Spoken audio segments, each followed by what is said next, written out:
everyone. So, I am Altelarin Dolado from Batch 4. So, yung topic po natin today ay gusto mo bang maranasan ang kabutihan ng Diyos? So, goodness. Ang scripture po na ibinahagi ngayon ni Pastor Russell ay natatagpuan sa Psalm 34 verse 8. So, here the concept. Goodness. God's goodness means that He is the ultimate standard of what it is right, beautiful, and worthy of praise. Everything He does is good, even when we don't fully understand it.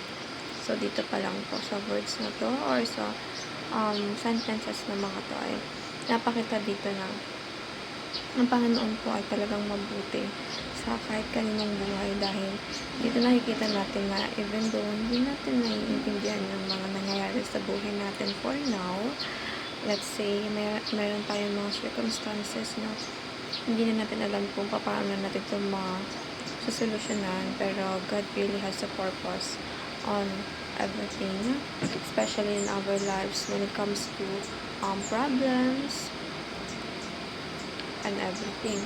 So, His goodness is not just a part of who He is. It is very nature. It is very nature. So, nature na ng Panginoon. Hindi siya mababait sa atin dahil mabait lang siya. Pero yun talaga yung pagmamahal niya sa atin, kasi lalaki yung pagmamahal ng Panginoon sa atin na walang makakatumbas or walang makakahigit. Yun nga yung gusto lagi yung ipaaral sa atin, o ipaintindi sa atin bilang isang believer sa Kanya. So, we can trust Him in every situation.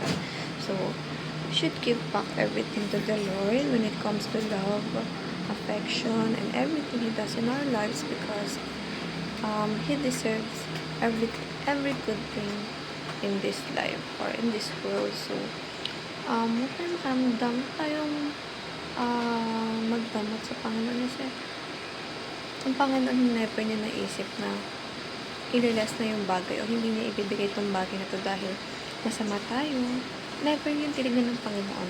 Ang laging basihan ng Panginoon sa atin, itong bagay na to, kung binigay ko sa ito, hindi ito makakaganda sa buhay mo, or magiging hindrance to kung paano ka magiging tao sa isang araw o sa buhay mo. Ganun yung laging basihan ng Panginoon. So, here are the teachings. God is eager to share His goodness to us. Humans are eager to reject God's rule, which is true, and God's goodness is God's rule are inseparable. Grabe no, yung mga kabutihan na gusto ng Panginoon para sa buhay natin, we tend to decline it or not accept it because nagiging dahilan to ng, or nagiging sagabal siya sa talagang totoong gusto natin mangyari, or let's say temptation, or yung mga makabundong bagay na nais natin gawin pa. So, the applications are: embrace the rule of God, experience the goodness of God, and extend the goodness of God to others. So, ang gusto lagi ng Panginoon sa atin, i-extend natin yung love na binibigay niya sa atin, so we can be able to at least extend the love from God, that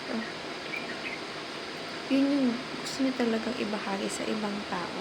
Kaya nga patuloy niya tayo binibigyan ng pagkakataon, and that's why every day is a blessing. So we should spread all the love to other people, so they might also have to extend their relationship to our God. So that's all. Thank you everyone.